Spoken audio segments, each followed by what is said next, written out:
യോഗിയെ കുരുക്കിലാക്കിക്കൊണ്ട് ഉത്തരം മുട്ടിച്ചുകൊണ്ട് രാഹുൽ. ഇതോടെ UP ജോഡോ യാത്ര നിർണായകമാവുകയാണ്. രാഹുലിന്റെ ചോദ്യം വളരെ പ്രസക്തവുമാണ്.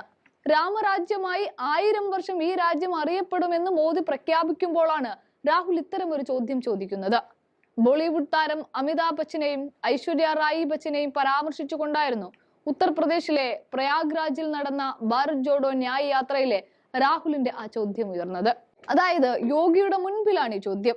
അതായത് നിങ്ങളിൽ ആരൊക്കെ രാം മന്ദിർ പ്രാണപ്രതിഷ്ഠ കണ്ടു എന്നതായിരുന്നു ആ ചോദ്യം. രാഷ്ട്രത്തെ മുന്നോട്ട് നയിക്കുന്ന ആളുകൾ രാമക്ഷേത്ര പരിപാടിയിൽ ഉണ്ടായിരുന്നില്ല. എന്നാൽ അമിതാഭ് ബച്ചനും ഐശ്വര്യ റായി ബച്ചനെ പോലുള്ള സെലിബ്രിറ്റികൾ മാത്രമാണ് ക്ഷണിച്ചതെന്നും രാഹുൽ തന്റെ ചോദ്യത്തിന് മറുപടിയായി പറയുന്നുണ്ട്.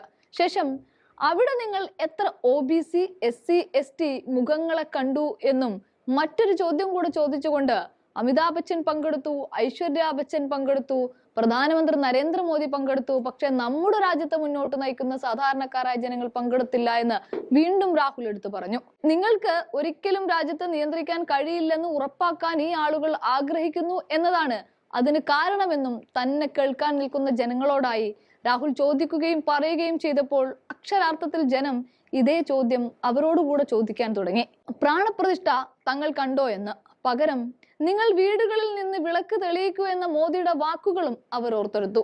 വീട്ടിലിരുന്ന് വിളക്ക് കത്തിക്കുന്നതിലൂടെ പ്രാണപ്രതിഷ്ഠ കാണാൻ പൊതുജനങ്ങൾ വരേണ്ട എന്ന വിലക്കിനെ രാഹുലിന്റെ ഈ ചോദ്യത്തിലൂടെ ജനങ്ങൾ തിരിച്ചറിയുകയാണ്. ഇതുകൊണ്ടുകൂടിയാണ് കോൺഗ്രസ് പ്രാണപ്രതിഷ്ഠയിൽ നിന്ന് വിട്ടുനിന്നത്, അല്ലാതെ രാമനെ എതിർക്കുന്നത് കൊണ്ടല്ല എന്നും കൃത്യമായി രാഹുൽ പറഞ്ഞു വെച്ചപ്പോൾ എന്തുകൊണ്ട് കോൺഗ്രസ് പ്രാണപ്രതിഷ്ഠയിൽ നിന്ന് വിട്ടുനിന്നു എന്നതിനുള്ള ഉത്തരം കൂടിയായിരുന്നു അത്. എന്തായാലും യോഗിയുടെ മുൻപിൽ ഇതേ UPയിൽ രാഹുലിന്റെ ചോദ്യം വളരെ പ്രസക്തമാവുകയാണ്. ജനം അത് തിരിച്ചറിയുകയും ചെയ്യുന്നുണ്ട്.